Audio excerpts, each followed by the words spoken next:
live, laugh. How's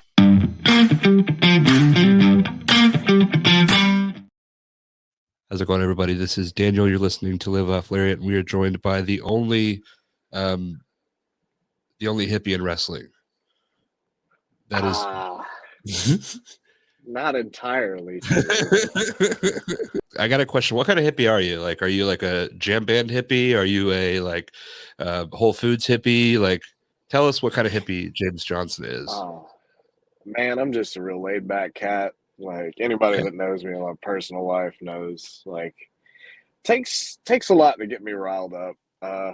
When I first started doing this, like, I was like the Doritos Mountain Dew hippie because that was kind of where like my brain went when I originally decided to start doing this because you know there are certain shall we say preconceived notions about hippies and their extracurricular activities. Yep. And you know those things just kind of went together for me. So yeah, awesome. Well, I have to ask, just for personal reasons, do you like the Grateful Dead? I not as much as you would think, but I actually really like them. Yeah, awesome. I have had promoters before ask me if they mind if I come out to a Grateful Dead song just because it would make them happy. And like I like them. It's not something that's like on my daily mix or anything. Yeah. Same here. I've seen the Dead and Company a few times recently. I think they just stopped touring, but I'm really a fan of the music. It took me a while. It's one of those things where you have to like give it like 4 or 5 or 6 or 7 tries before you actually kind of start liking it. Which I don't know if that makes it like good or you were just kind of like beaten into submission. I don't know.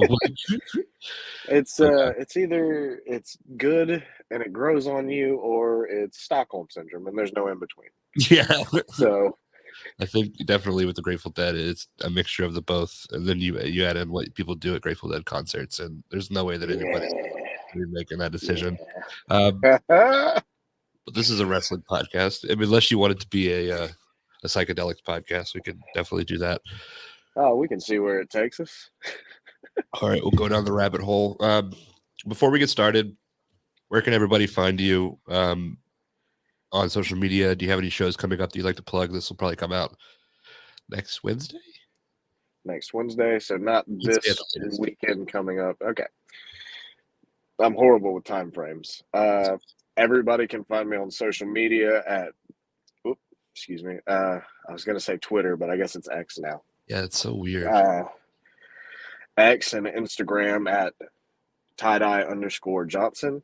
And then Facebook, you just have to look up James Johnson and God bless you after you go searching through all of those. Yeah, it's a good name where you'd find a lot of stuff that like probably a lot of pictures of eagles with flags behind them and motorcycles and awesome. And as far as shows go, by the time this comes out, this one will have already passed, but Selena and I have Pro Wrestling Hype in Asheville, North Carolina, October 7th. We have Palmetto Championship Wrestling October 14th, featuring Jay Rios and Lindsay Dorado. So that's going to be dope. The 21st, we have USA Main Event Wrestling. That show hasn't put out a flyer yet. But and then the 28th, I'm heading to Alternative Combat Wrestling, and that's just going to be a grand old time. Yeah, I think we might be there too. So cool. That'll be dope. Yeah, and then I think you were just announced for UPW November 11th. Yes, I'm so excited. I think it's the 12th though, isn't it? It's the Sunday. The 12th, yeah. Thank you for knowing that. Yes, it was the 11th, and then it wasn't the 11th, and now it's the 12th. It's my job to know that date. It's my birthday, and you're the first podcast that's ever gotten the info on my birthday. Okay. Well, I'll have to. I get it. I'm gonna go to Wikipedia real quick. Oh no! I keep a lot of my personal life private, and I understand like on your birthday and stuff, like it's really good time to get any promotional material out there because there's a lot of eyes on your profile. But Yeah. I dislike notifications on my phone with such a passion because like I don't like looking at my phone a lot, if I'm being honest. They're never great. You're never gonna get No. something. Sometimes you might, but it's 9 times out of 10 it's something that's gonna bum you out. Yeah, usually. So I'm right there with you. Yeah, happy early birthday. I can bleep this out too if you'd like. Nah, We can it's just all like right. put a big Ric Flair woo right over all the details for that. But speaking Well, of that your would be birthday, funny. Okay, no, we'll leave it in there. okay, If they remember my birthday off of an yeah, interview, then they deserve to know my birthday. okay. So for those that might have listened to this and attend November 12th, what do you want people to bring you for your birthday? Oh man, if you could bring money Okay, or funny.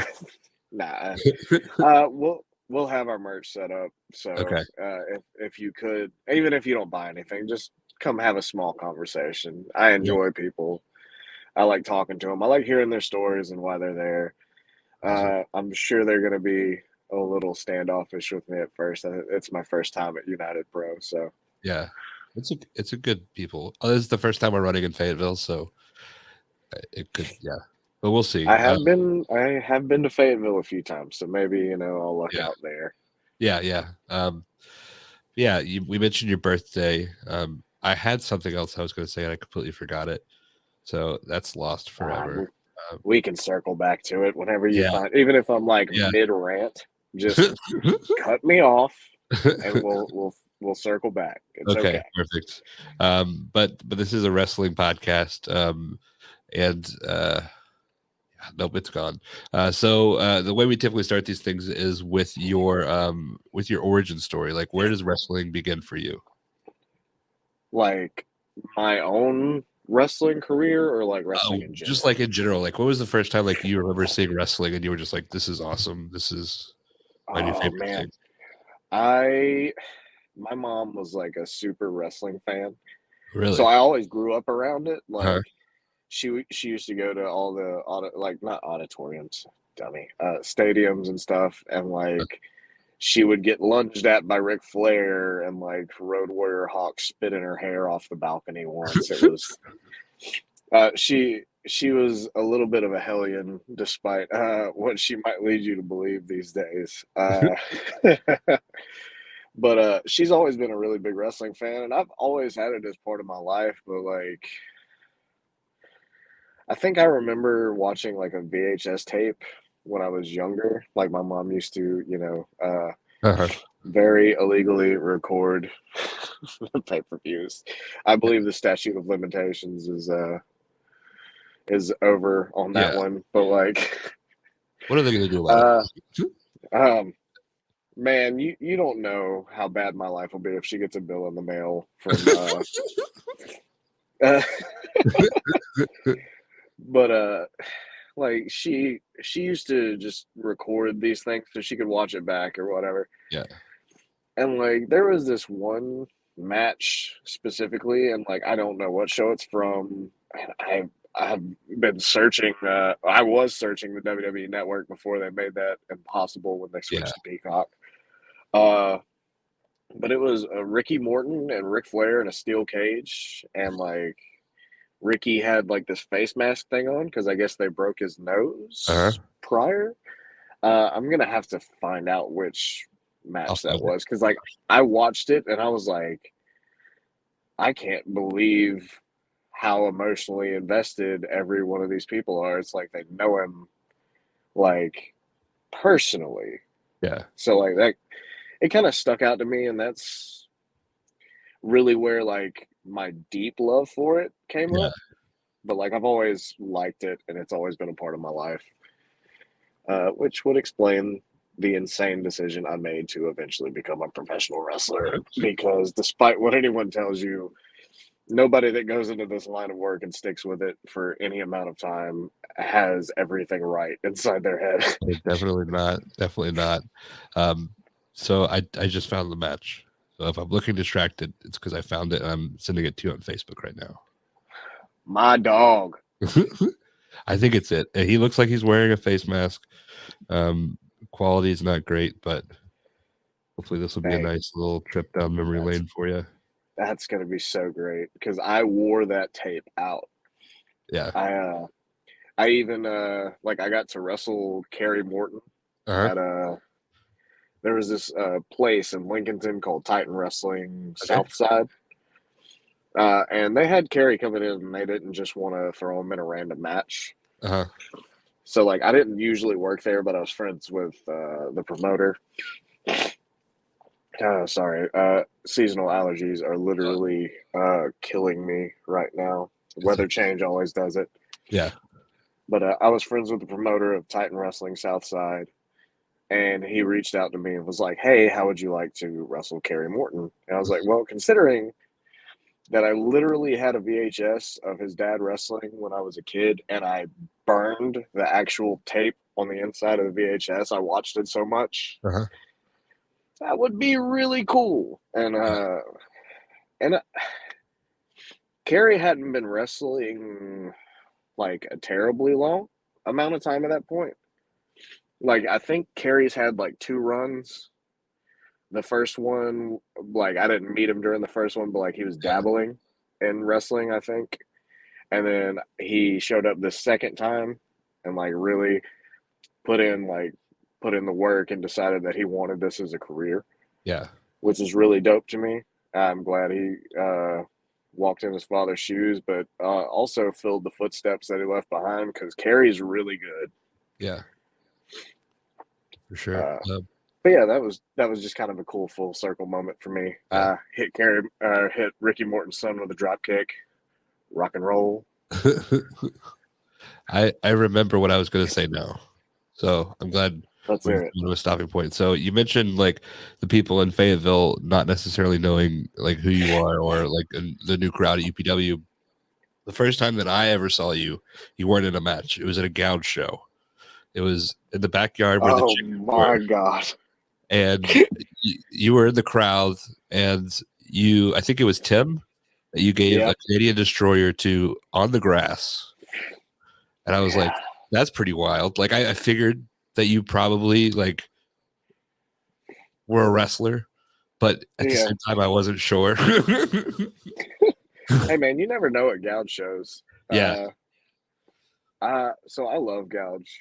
I've been to a couple shows, mainly when Tim's there, especially Yeah. now because Tim picked up his life and moved to Ohio in the dead of the Yeah. night. So Yeah. that was really depressing for me.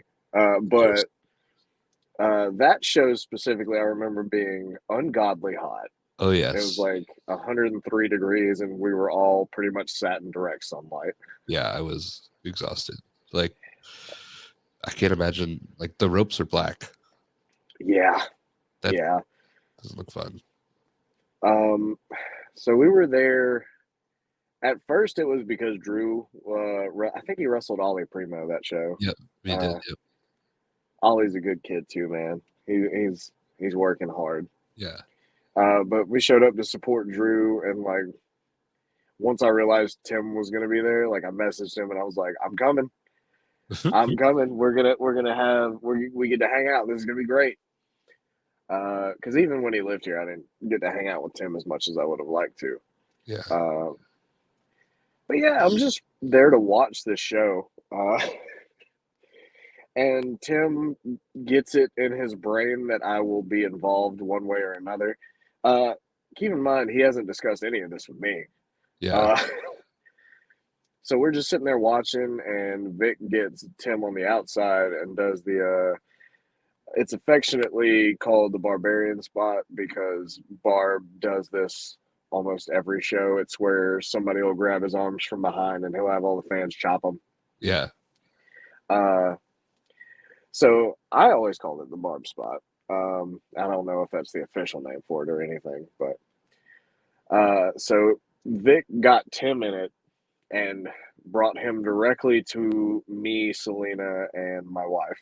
Yeah. My wife declined because she was wearing some pretty sharp jewelry on her fingers, and that would have tore him up. But Selena and I partook, and then later Tim took over and looked over at me, and I was like, "Oh, here it comes." Yeah. Like he's not gonna let. I just thought he was gonna come out and yell at me, and Uh-huh. then he's just telling me, he's like, "All right, duck one, hit a super kick," and I was like, "Okay, cool, I can do that. That's fine." And then as soon as he says it, he goes, "Ah, fuck it, destroyer." And like, there's like a brief second. Like, I wish I had footage of it because like it felt like an eternity. I was like on the ground. He was like, "Yeah, why not?" Yeah, it My was. favorite thing is the referee looked dead at me. And I was like, "Ah, he swung on me first. I don't, I don't know what to tell you." That's awesome. Yeah. So that was my introduction to you. Sorry that I interrupted your introduction to wrestling. But from the Ricky Morton tape, first off, were you more of a fan of Ricky Morton or Ric Flair? Like, who did you gravitate with that?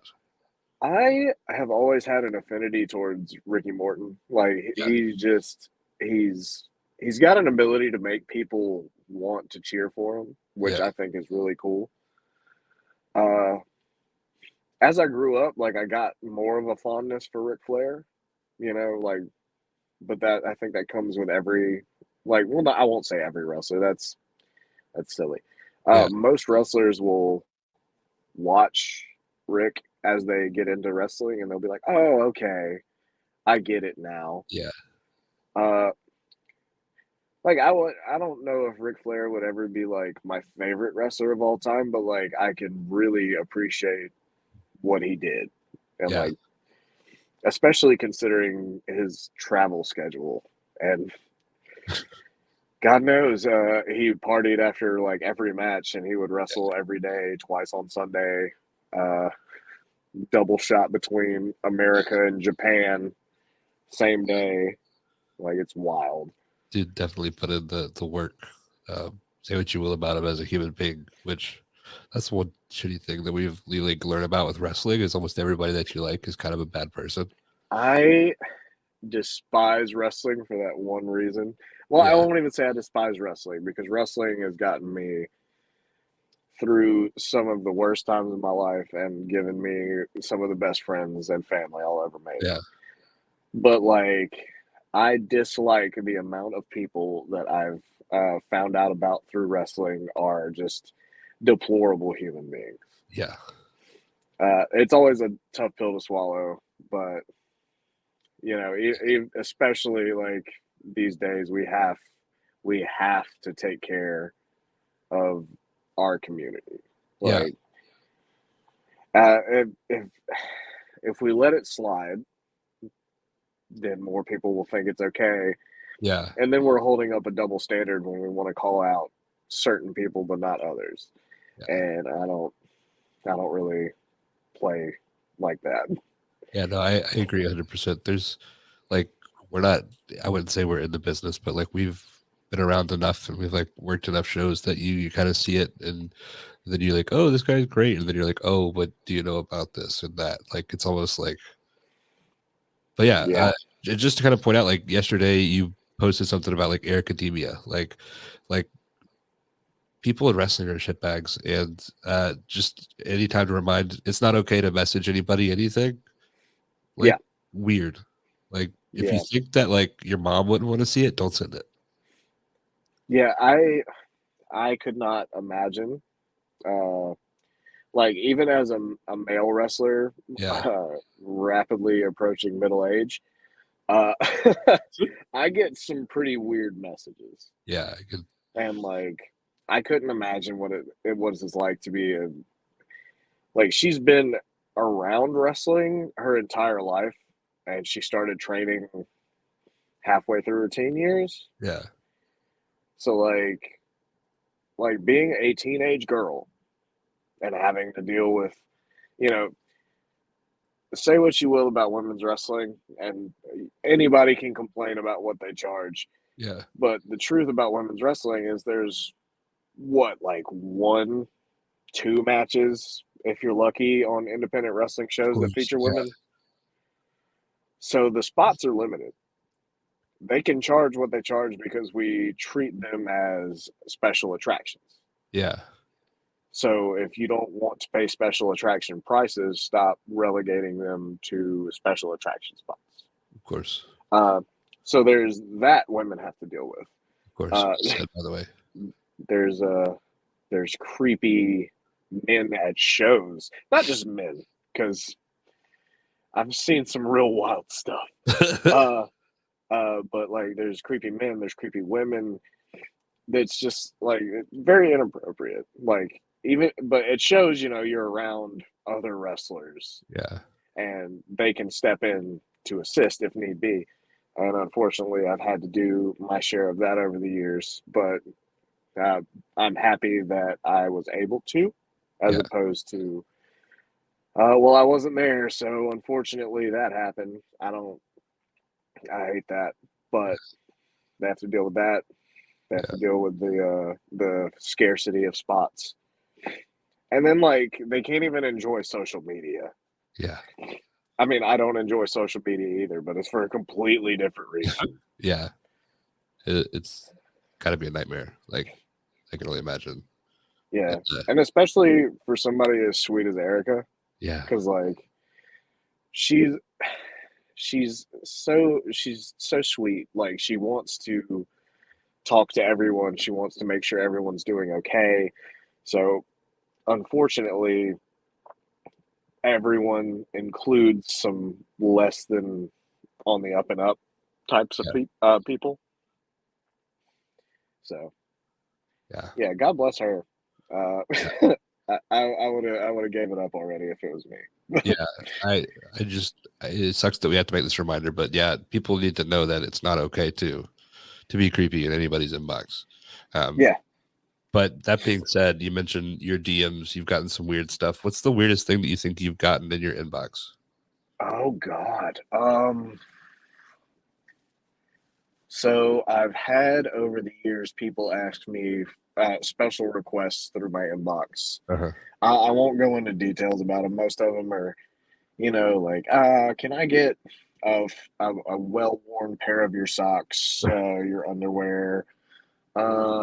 If on the rare occasion I'll put gear up for sale. Yeah. Somebody will be like, can you wrestle in it and ship it directly to me as soon as you wrestle in it? And it's like, it's some weird stuff like that. There have been a few times, like, there were a couple lines crossed. Me and my wife, after we got a chuckle out of it, because usually they're pretty, like, it's comical because it happened to me, but I've had to start thinking about it in terms of, like, if this happened to somebody else, how would I feel about it? Yeah. And I was like, oh, okay. I wouldn't like this at all. So I should probably take this more serious, because if I enable this, then I'm enabling literally for them to do it to anyone else, and then I'll get pissed off about it. Yeah. The weirdest would probably be a specific request to find a customs company and do a match in a, I guess, like, for lack of a better term, it's a banana hammock. Like, I don't know the actual technical term for it. It's the string thong. I've heard. Yeah, it's the string thong, but for men, so it'll cradle. Yeah, but banana. But that was sent to me, and I thought that one was a little weird. Especially because they wanted it so bad, but they didn't want to do any of the work to get it set up. Like they were like, you go find a customs company and you go do this, and then you send me that video. What? What? How much would it cost for you to do that, though? Would it cost, like, would I charge for it? Yeah, like if you had to say, like, I'll do it for this amount of money.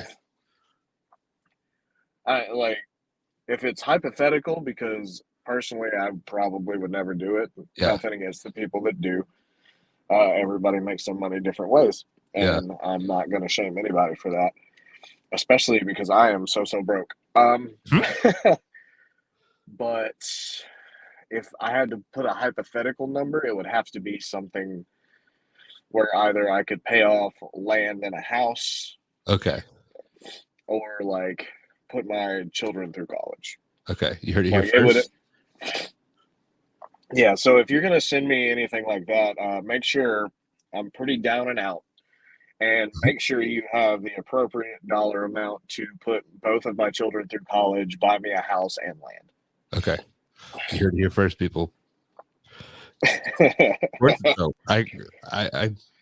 I'm sure it's a worthwhile investment. I was thinking, like, how did we get here? And then I remembered it was Ric Flair, and then it made all the sense in Yeah, the world. yeah. um, Woo! so you're watching this tape over and over again. Do you ever is there ever a moment where you stop watching wrestling, or have you has it been like a part of your life since the start? There was a period I stopped watching wrestling, and arguably, it's some people's favorite era in wrestling. Uh-huh. I stopped wrestling, or I stopped watching wrestling from the year of I'll say 2004 till maybe 2007, 2008. Yeah. And it was mainly just because when I was it middle or high school? I think it was middle school. So I was in middle school, and for some reason, it became the super duper popular thing to do to just trash wrestling Uh-huh. constantly. Yeah. And everybody knew I was a wrestling fan, so I just kept getting hammered and hammered. And basically, it became a chore and a super unpleasurable experience in my life to live how many ever hours out of the day I was awake so I could watch a total. At the time it was 4.5 hours of TV Yeah. a week. So I was just like, you know what? This is not worth it. And all it does is make me think of all these people that are real jerks to me. And I don't really want to deal with that. Yeah. So I stopped watching wrestling for that period of time. But when I started again, it was no time had passed. What made you get back into it? Um, so I would still watch one-off pay-per-views every now and then. Even if I didn't watch wrestling, I would watch WrestleMania. Mm-hmm. Uh, and I think so. It was WrestleMania 23, so I'm pretty sure that was 2007. And I watched it, and I didn't know anything about storylines or anything like that.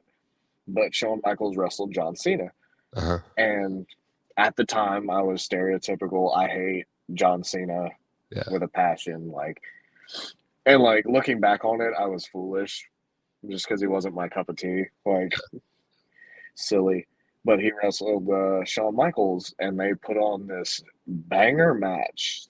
And the term banger is overused, I know, but it was really, really good. Yeah. And I remember watching that, and I was like, you know what? Screw it.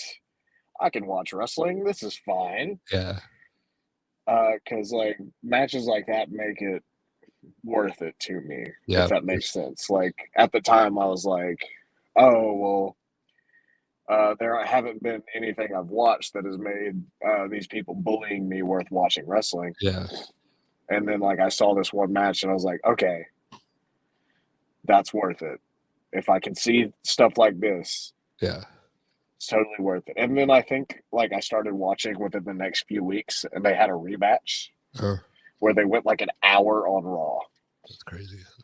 And I was like, that's amazing and completely unheard of. Oh yeah. In WWE, yeah. Usually they're doing an hour of promos to start Raw. Yeah. So, at what point was it always for you in your mind that you wanted to be a wrestler, or is that something that came about later? I always wanted to be. And it was kind of it was a weird time where I think everybody else I knew had the internet, and I got on the the hype train a lot later than everybody else. So as a teenager, I was like, well, how do you go about this? I literally had no idea. So like, and there weren't very many wrestling schools. Mm-hmm. Actually, there wasn't any in the area that I was living in at the time. And it was just, it's always been what I've wanted to do, and my mom was so against it. I mean, so against it. She still doesn't like that I do it, but Really? she's not. Yeah, it's not that like she's not. It sounds bad when I say she doesn't like it. Yeah. It's not that she's like telling me not to follow my dreams. She just really wished it was a different dream because She's she's worried about like, yeah, she can see wrestling and see how much it hurts people, yeah. and what I'm just horrible with phrasing today. Like wrestling doesn't hurt people. People get hurt in wrestling. Yeah. Um, but she sees people get injured, and like she just doesn't want to see that. And you know, I had a really good long period in my career where I didn't get hurt, but then like there was a real rough patch where like I was just getting destroyed. Like I've been wrestling 10 years, and this like I was pretty much injury free all the way up until 2021. Yeah. And then broke my collarbone against Drew Adler.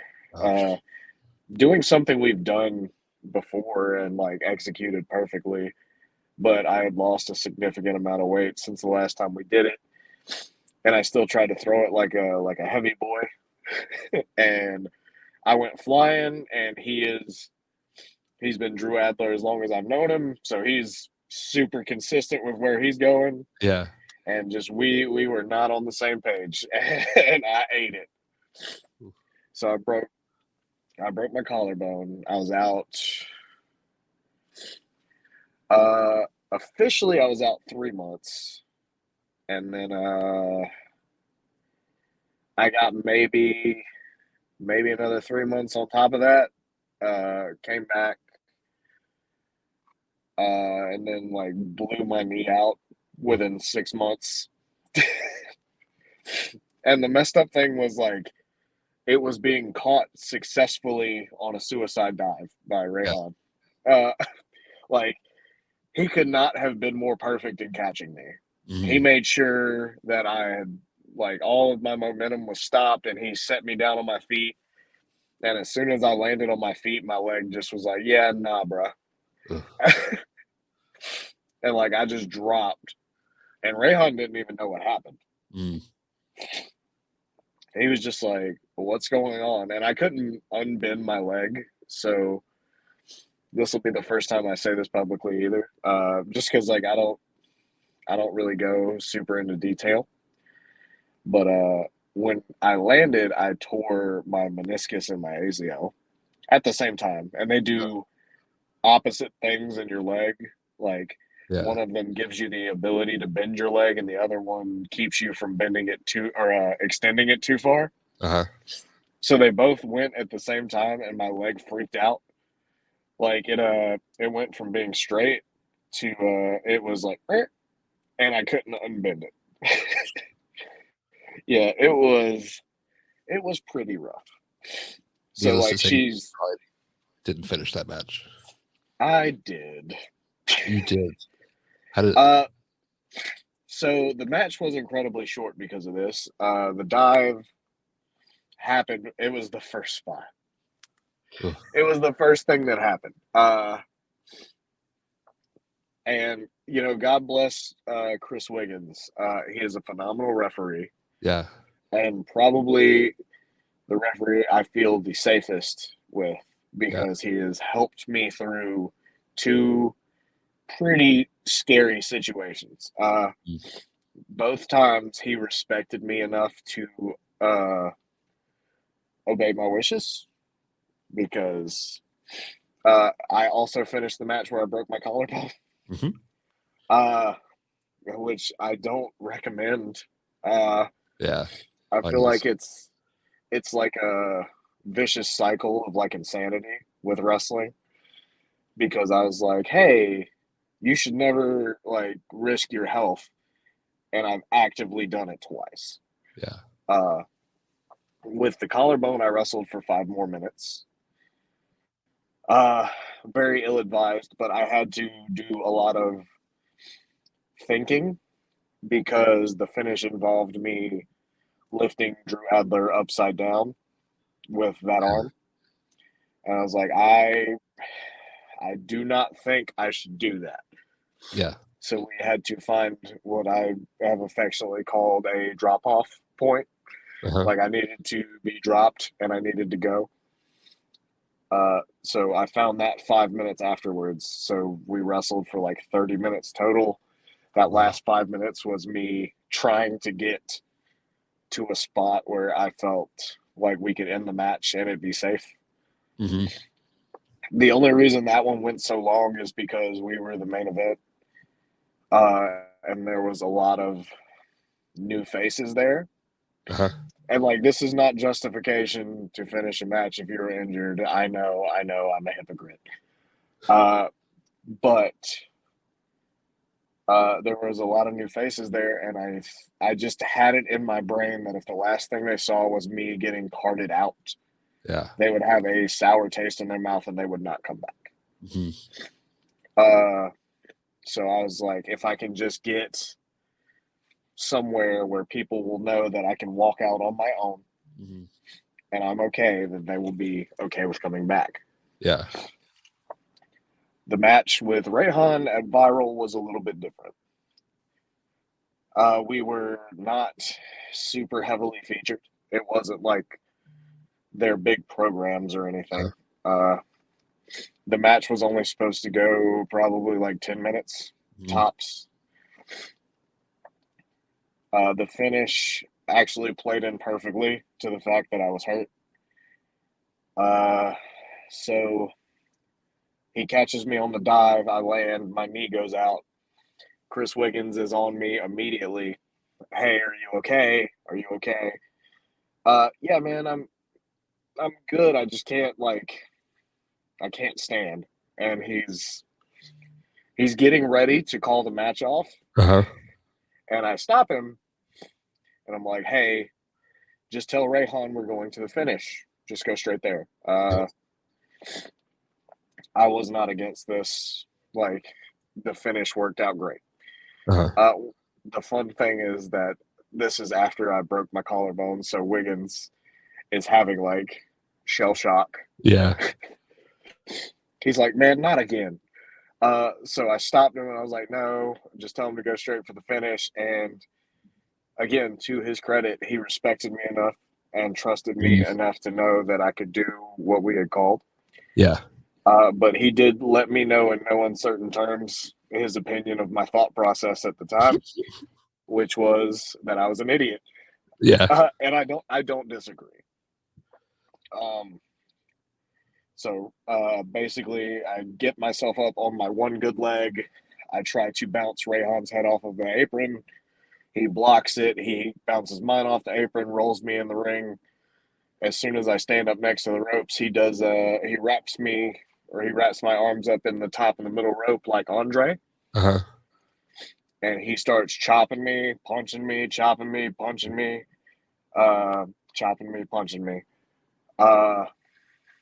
And referee gets to 5. He gets disqualified. There's a whole thing at the end of it. But I was like, again, if I can just get to this finish, even if the match was like 4 minutes, like people would still, like, it wouldn't be such a downer if it could be. You know what I mean? I would prefer everybody leave a wrestling show not having to be like, oh man, he got hurt. This is a bummer. Yeah.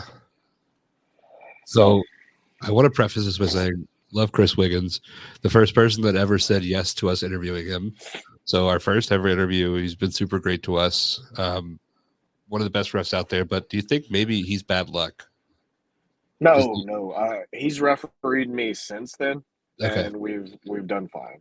Okay, so I just want to make sure. Yeah, I've only been hurt twice while he's refed, and again, it was those 2 times. but he's like, I will say he's probably my favorite referee to work with. Yeah. Like like I have a lot of referees that I love. I love Jared Yeah. Fritz. I love Chris Wiggins. I love Yolanda. Like the list goes on and on. Gail is a fantastic referee. Who's your least John favorite Hart, referee? my least favorite referee. Yeah. I will not drop names. Okay. But Body type. I don't. I'm not that guy. Okay. Fine. You know, it's you can ask Chris Vallow who it is, and he will tell Okay. you who my least favorite referee is. Okay. I'll maybe ask you after we're not recording. Okay, as long as yeah. I know you're not recording. Yeah, no, we're not a gotcha podcast. We're a make like dick joke podcast. So yeah, no, I just don't like. It feels like if they're not good at their job, they're not getting much out of this business anyway. yeah, You know what I mean?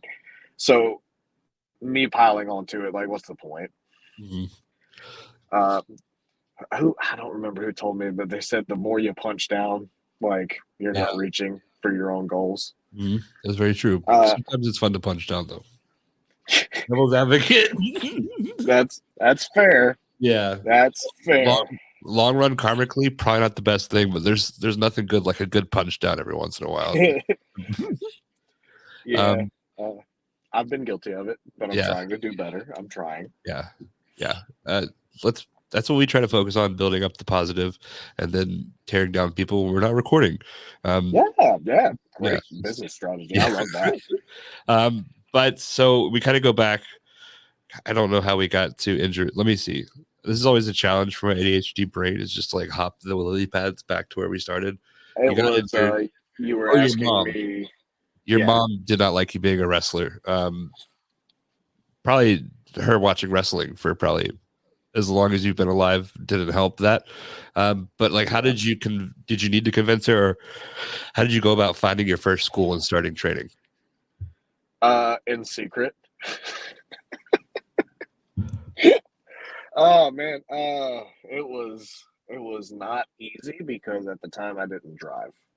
Okay. Won't go into a lot of details about the first school I went to because they set me up in a situation where I was set up to fail. Yeah. And we can talk privately. Honestly, a lot of the names have escaped my memories over the last 10 years. And the two guys that supposedly like trained me never introduced themselves to me. Mm-hmm. So. Which, is a giant red flag, but it was the only thing I had going for me at the time. Yeah. So I went with it. I was put on a show 2 weeks after I started training. Wow. And the guy that I was wrestling, effectively tried to end my career or my life. Could not tell you which. I found out like a few years ago that guy's in jail now, so that's hilarious. Yeah. Speaking of karma. Yeah. But so I've decided after this year I'm just taking the suicide dive out of my repertoire because that's how this story went too. Because I trained for 2 weeks and they put me on a show. That's crazy. And this is the first place I got trained. I want everybody at home to keep in mind I've been trained to wrestle 5 times, like at 5 different schools. For those who don't know, some people don't have their first match until like a year in. So to go 2 weeks is crazy. It was insane. I know the match was no good. Like even then, like I didn't know anything, and I was like, "This is bad." Yeah. I was like, again, 2 weeks in, don't know anything. I don't know. What's the word?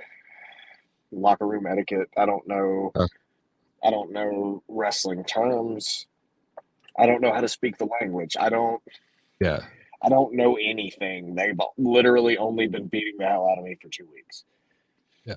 So I go to this show And I'm like, I was told promoters be all end all. I didn't even know what a booker was. Yeah. The promoter introduces himself up to me, says, "Hey, you're probably the only one small enough on this show to do a suicide dive. Can you do one for me?" I was like, "Yeah, sure, okay." I tell the guy I'm wrestling, "Hey, the promoter wants me to dive on you. Is that okay?" And he's grumbling, but he says, "Okay." I'm going for the suicide dive, and I'm like, "Where is he?" I don't know where he is. He's still on the ground. I can't tell. I get halfway through the ropes for the dive, and I see him like mid swing with a chair. Yeah. Going straight in between my arms, and he clonks me on top of the head. My head, like, my neck bunches up together, and like I can't feel anything. Like, I'm thinking I broke my neck. Yeah. So I lose all feeling. Can't move my arms and my legs. I'm halfway through this dive, so my body carries me the rest of the way to the floor. Hit my head again. The kicker is this guy is such a damn carny. I was supposed to win the match, and he rolled back in the ring and won by countout. Yeah. After he's hit me with a chair, Yeah. the referee was just watched it happen. So like, I don't know if he told him what was going on or not. I just know like that was just a real crap situation. Yeah. So Yeah, that was my first experience with wrestling, and like I've never said this publicly because I don't like the worst thing in this world is when I have to tell my mom she's right about anything. yeah. Like anytime I brought up like I want to be a professional wrestler to my mom, she would be like, "Oh, well, like you're gonna get your neck broken if you do that." like I'm laying there and I can't move, and I'm not thinking about life in a wheelchair. I'm not thinking like, "Oh man, I really hope I can walk again." I'm literally laying there going, "I have to go home and tell my mom she was right." Yeah. So, mom, on the off chance you're watching this, you were right. I'm sorry. Yeah. But that was 2012 ish. Pretty early 2012. That sounds like a 1999 story or like a 1982 story. Yeah. So here's the thing. Like I've discovered that we have done a good job of like remolding independent wrestling. Yeah. There are still people that would rather watch the new kids get beat up than help them. Yeah. Or there's a few spots that are like, "Hey, pay your dues and we'll break your leg," or it's horrible. Yeah. Like all the places that I recommend to other people, I know without a doubt that they will be taken care of. Like I won't ever just be like, "Oh, well, if you go here, you can probably get booked." No. Yeah. I prefer clearly after that, I prefer if everyone's safety was at everybody's first and foremost priority. Yeah. Yeah, wrestling, no matter how good we clean it up, there's still going to be those people. And I hate that because this is the thing, like, other than my wife, my children, my family, like, this is the thing I love more than anything else. This is the thing I spend all of my time, all of my free time doing. Yeah. I cut promos, I run training, I go to the gym. I'm thinking about ways I can improve my diet. Like I'm just trying to be better all around for this thing, and the fact that I just know there's somebody like probably a lot closer to me than I realize, like distance wise, is probably doing something to ruin that for somebody else. Really, really bugs me.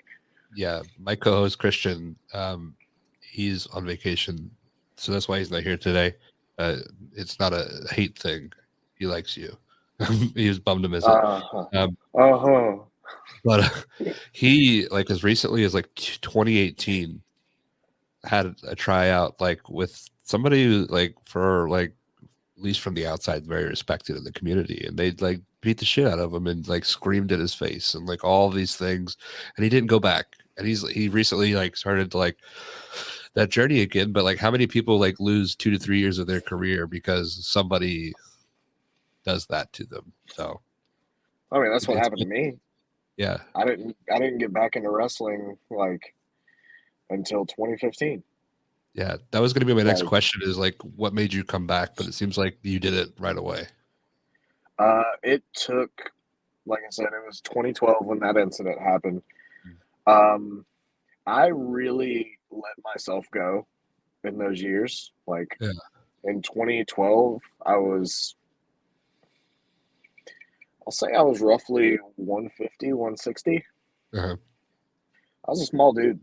Like I was in really good shape. I had abs. Like I know that's really hard for anybody to believe.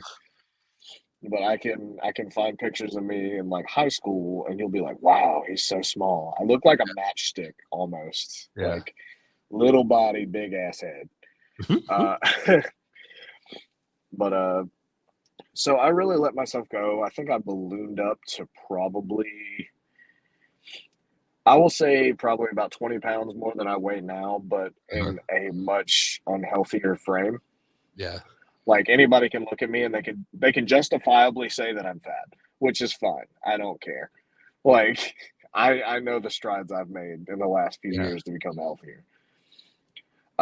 So somebody can look at me and say I was fat, and like, you know, more power to them. But back then, yeah, no, I knew I was fat. Yeah. And there's no shame in it. Like I shouldn't have let myself get in that bad of shape, but I did because I thought like, well, my dream job is gone up in smoke because it's awful and it's not what I wanted it to be. So I got big, and then like at the end of like 2014-ish, like just randomly I was like, I need to get in shape. And like I didn't have a goal or like a reason why. I was just like, I need to get in better shape. So I start just really training hard for no reason. I'm dropping weight because I went from literally doing nothing to working out every single day. And then like I see it's like a perfect storm of stuff, right? Because I was on like a bunch of for sale sites on Facebook, like because I was laid off from my job because construction gets really slow during certain months. Yeah. And like I was selling like DVDs, like I was getting my hustle on. I was like $5 for DVDs, buy 3, get 1 free, whatever. And I'm just meeting up at random places to sell DVDs to make a living. And like work started to pick back up, so I went into these groups to leave them. And like I see this ad, and it's the strangest thing because like this is actually the origin story of Palmetto Championship Wrestling. I'm not sure if you've ever been to one of their shows. I haven't had the chance to make it out. It's a little. Oh man, you would love it. Yeah, I know. I one day I will. I'm gonna hold you to it. Yeah, Drew might have to pick me up and take me, but that'd be great. Yeah. So I see an ad from Shane Dorr saying he was looking for wrestlers. And I was like, this is very strangely like very convenient. Like real big coincidence. Okay.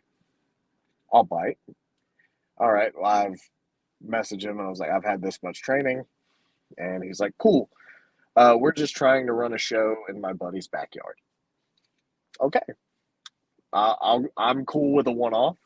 Yeah. Let's go. It doesn't work out that way because Shane is very goal-oriented. So once he does something, he starts to think towards the next thing. Yeah. And what the next thing will be. So before he even ever ran a show, he had completely abandoned the idea of it just being a one-off in his buddy's backyard. So we moved to a building in in Columbia called the Warrior Warehouse, and it's not in the best neighborhood. Yeah. But it is a super cool facility. They train mixed martial arts, grappling, boxing, jujitsu. I just said jujitsu, really funny. But so when he tells us this, I'm like, yo, we cannot set up here. Like when I first started wrestling, everybody that was into that kind of community just crapped all over wrestling. Yeah. They were like, "Ah, no, you don't want to do that. The wrestling's awful." Blah blah blah blah. We get there and show up, and the first day, everyone stops doing what they're doing to watch us, because that's where we held training and stuff at. So we run through a few trainers there, and like they're just watching us, and like they're almost like paying fans, almost, because like they're paying these monthly gym membership fees to work on all this stuff, and they're spending most of their time just watching you guys. What's that? You know? Yeah. So it was like a completely different situation than what I was expecting. So they did all that. We went through a couple different trainers there. That's why I say I've been trained like 5 times, because it was not great. Like they had people come in and again, I'm not naming names because it's just not what I do. Yeah. But they had people come in, and this one guy, like I was begging for like anything that I could do better, because I know, like I'm not hold my hand and tell me I'm perfect. I don't want that. I need to know what I'm doing. I need to do better. Like even if it was really good and you want to tell me it's really good, there's got to be something. Nobody's perfect. Yeah. And like every day for like a month, I was like, what can I do to improve? And he was like, oh man, you're doing so good, blah, blah, blah, blah. And I was like, oh God, you have no idea what you're talking about. Yeah. And I just, because I still only had like the 2 weeks of formal training at that point. Yeah. Like, and it's not even formal training because the training was awful. It was literally just me getting beat up. Yeah. So we go through like 4 trainers with Palmetto, and like, and nothing's really clicking. And then Ethan Case shows up. Yeah. And he asks Shane how serious he is about having an actual school atmosphere instead of just let's hang out and figure out how we can do moves to our friends safely, and then we can say we're professional wrestlers, because that's pretty much what it felt like we were doing. Yeah. So Ethan took over with Billy Brash and Malachi Matthews in 2017. I believe it was June. Could have been July. Was it a Tuesday? It was a Monday. Okay. It was a Monday. Because we had a show at Spring Valley High School in Columbia. And that's where Ethan showed up to the shows for the first time. Yeah. He had already made the agreement to start being the trainer. We go there. We do the show. We get told Monday that he was officially taking over as trainer. We get there. We're setting the ring up. And it was such a culture shock to literally everyone else in this class that I'm looking around as the ring is going up, and I'm seeing less and less people. Really? People were quitting because they had to set the ring up. That's crazy. Yeah. So the first official class of the Palmetto Wrestling Academy was me, and that was it. Everybody else quit? Everybody else quit the first day. That's wild. And it's not like, and it wasn't based off of, like nobody was beating anyone up. No one was yelling at anyone. It was because they felt some kind of way that they were being told to set the ring up, which we would have had to do for training anyway. I guess it's because someone from the outside came in and told us we had to set the ring up. That's the only explanation I have. Yeah. And I will say that first class was not the most eventful because I had a lot of stuff to work on. It was a stark difference from the guy, telling me that everything I had done for the past month was perfect, as opposed to Ethan drilling me on locking up with Billy Brash because my lockups needed work. So, yeah, like, clearly I was all about that, and I made sure I could be there. I was there every day, and it cost me an arm and a leg because at the time I didn't drive, and the guy that was taking me to training quit. So I was paying an Uber. I lived 30 minutes away, so I paid an Uber 30 minutes there, 30 minutes back. I spent my entire paycheck on an Uber because I had found a place that was going to tell me that I wasn't perfect and wanted me to improve. And I feel like that's something that everybody really needs. Yeah. And that's why, like, I will die on the hill that I think,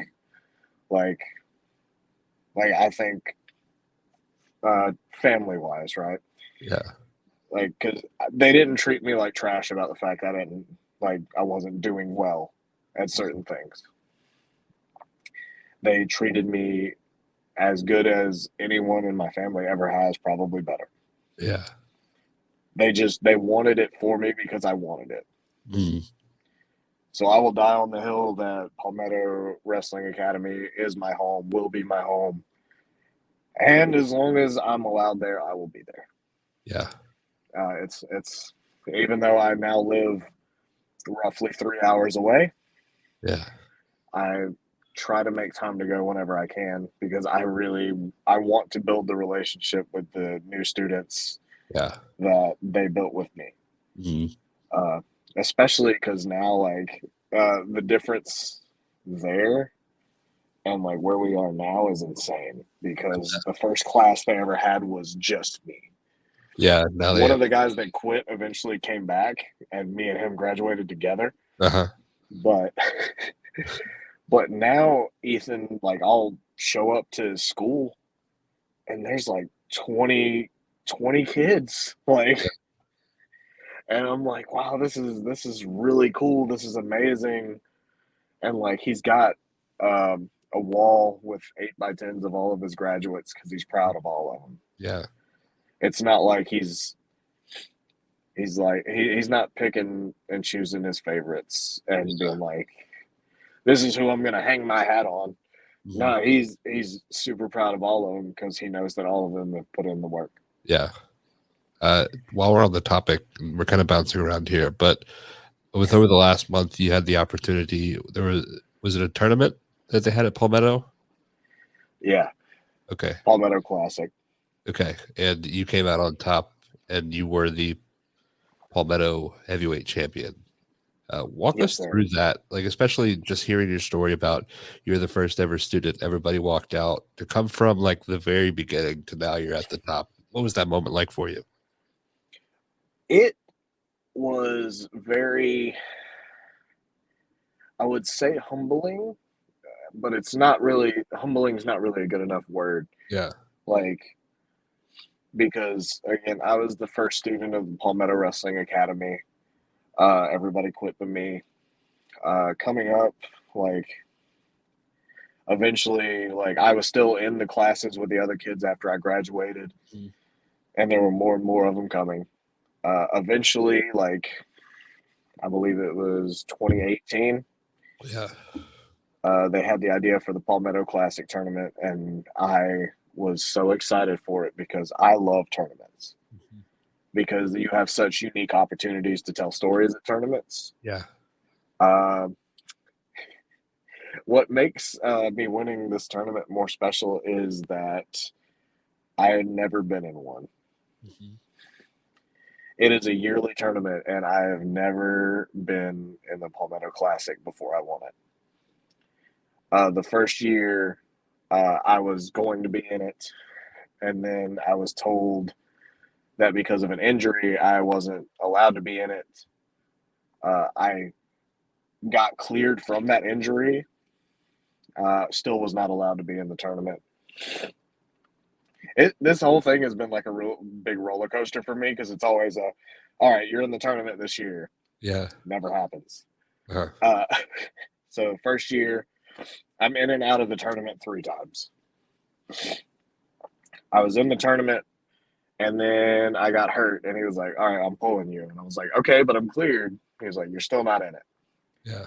Someone pulls out of the tournament. He's like, all right, you're back in. That person then tells him that he's good for the tournament. I'm back out. Yeah. The second year, I don't even think I was considered for it. I was in a special attraction match on the same show.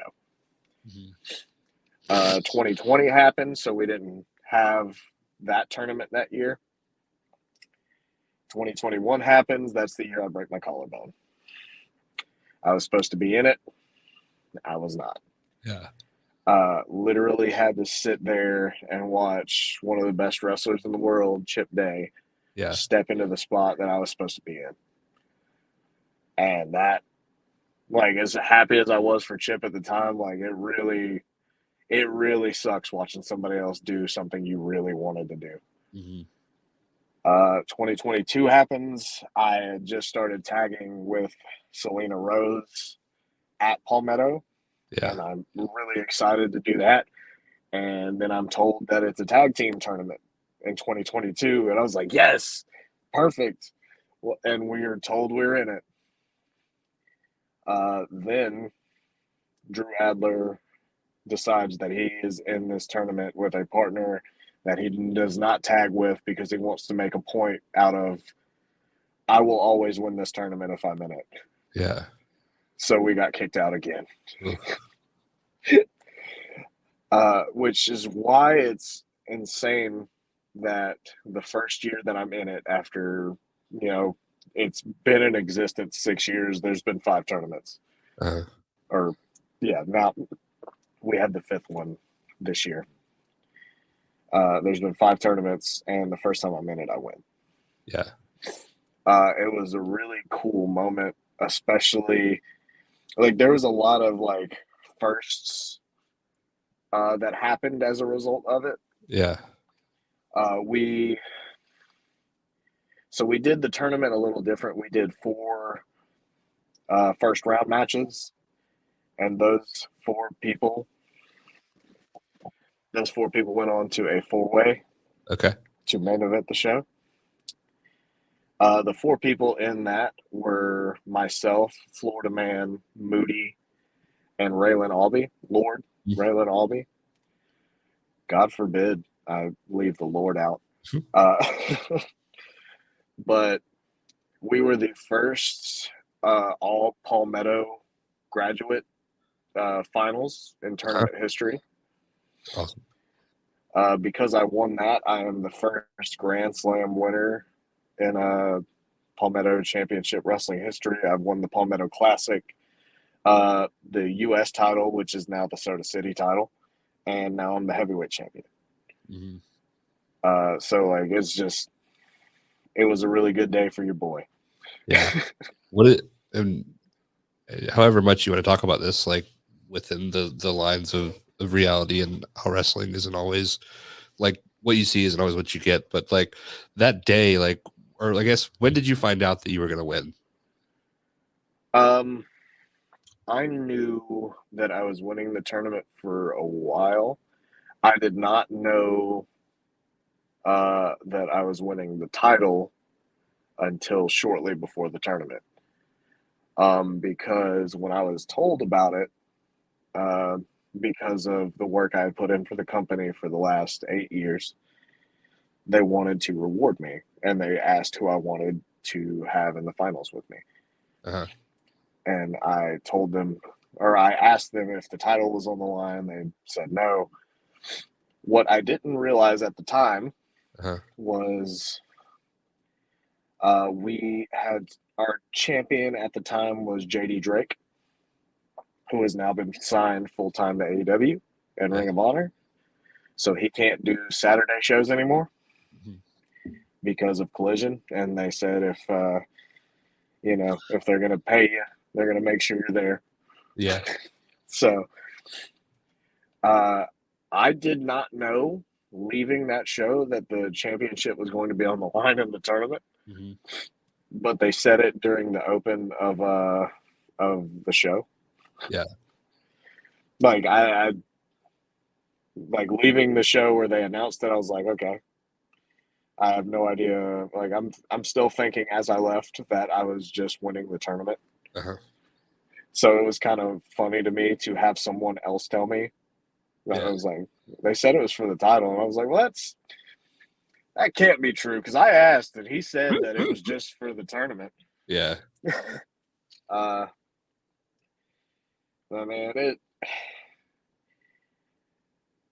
if you dedicate like a ton of your life to like one thing, like I don't know if you'll ever be truly like feel like the effort you put in is recognized and rewarded.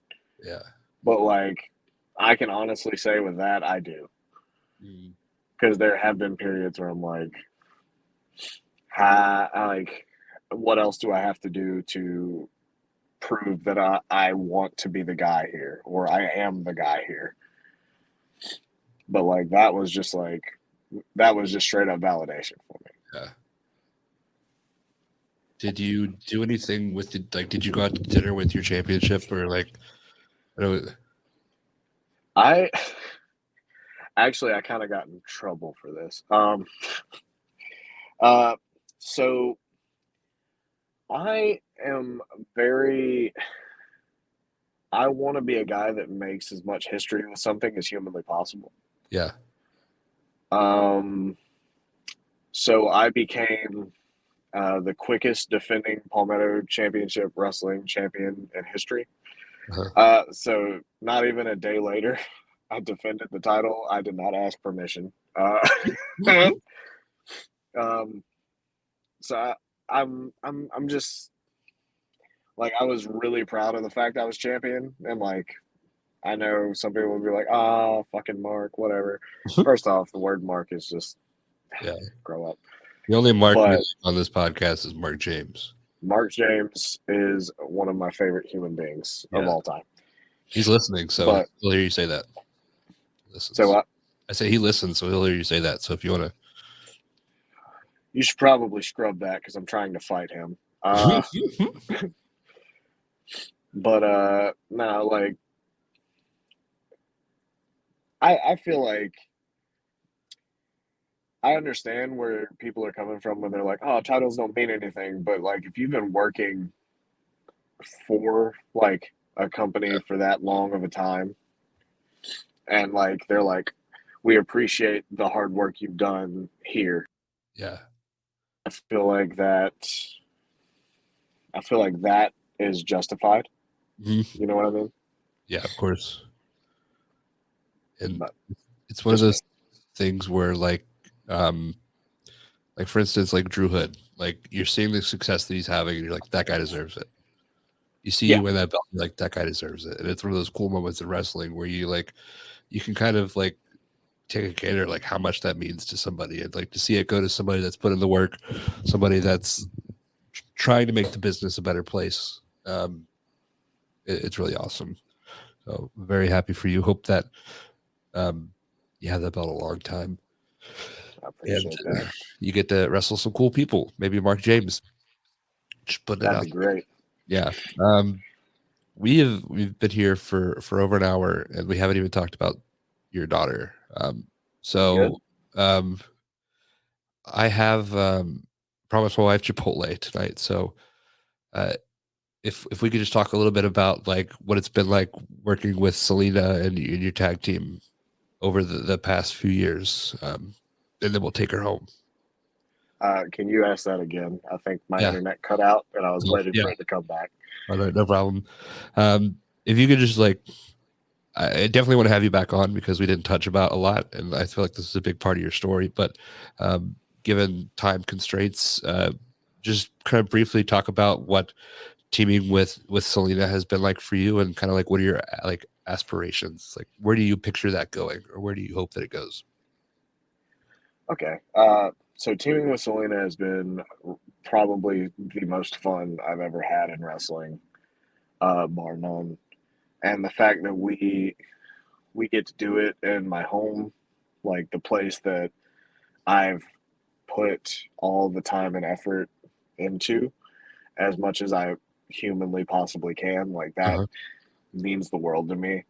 And it's not even just Selena because now I get to team with Drew Hood, who is like the unofficial child to me. You know, everybody's made the joke to me that I'm like the father of wrestling now because all the wrestlers want to be adopted, and I wish I had space for them in the house, you know. Yeah.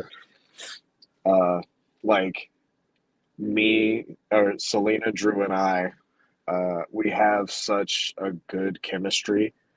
Like we just bounce off of each other well. We work together well. Mhm. I really think that if we can go wherever with this because everywhere we've gone, they've told us that that's something they're interested in. They would love to have us back. Mainly, like right now, like we are pretty solidly booked. There's not very many holes in the schedule. Mhm. So you know, like now we have to find time we can invest or and commit to these companies because Yeah. we've had a lot of cool opportunities and we would like to continue to capitalize on those. But like if I had to narrow it down to one thing, man, it's fun, Yeah. and I think that's something that is what makes people like makes them want to invest in us and gravitate toward us is Yeah. that they know we're having fun. Yeah. That's So, perfect. You brought you know, Drew up. I've got to ask. I'm hoping somebody will say it, like give them the benefit of a doubt, but nobody has. We've asked this oh question god, at least 15 times. Does Drew Hood season his food? oh god, the pressure, the pressure. Uh, so I know the cool answer is that no, he doesn't, Yeah. but I also have a cool story Uh-huh. about it. I will keep it short because time constraints. Okay, I can my confirm that pregnant he wife wants has. Chipotle. I I will say that I know at some point he has seasoned his Yeah. food because Braden Marshall and Cameron Jackson both had us meet underneath an overpass on the interstate to uh, to hand off some of my wife's artwork. Uh-huh. And then in the shadiest, most drug dealiest fashion ever, as I hand them the paintings, they hand me like a speaker box for a car, Uh-huh. like a box where you would put the little mini speakers, not like the Uh-huh. big speaker box you put in the Yeah. back. But I'm holding it and I'm like, what? And they said, you need to give that to Drew right now. Uh-huh. And I hand it to Drew, and Drew opens it up in the back seat. And Cameron Jackson has got his head stuck in the back window with his eyes open wide, staring at him. And Drew opens it up, and it is a Dude's Gourmet Seasoning care package. Just it is slam packed with seasoning. Yeah. And Cam Jackson looked at him and said, "If you ever disrespect another chicken breast for the rest of your life, I will come to your house and I will end you." So I know he's used all of that because Yeah. he said he's completely out. Yeah. So I can say at least once in his life he has seasoned his food. I pitched this to him one time, but like a promo series where Drew Hood goes to cooking school and he's like learning how to season his food and all of this stuff. And he's like, there's only one thing holding me back. And he like walks through the door. He's got a chef hat on. So maybe one day we'll get to see that. But yeah, Drew Hood, great guy, not great cook from what I've heard. But the last question we always ask is, who are some people that you think more people should know about? Let's shout out. Let's do women only, because women only. Yeah. Oh well, that makes things slightly easier, but there's still like a ton of talented women. Yeah. All right. So for starters, clearly Selena Rose. I'm with her pretty much every day. So there's her, Erica Damia, Amanda Kiss, Audrey Allen, Emily J, Jasmine Howe, Clara Carter, Katrina Kreis. She's putting in work.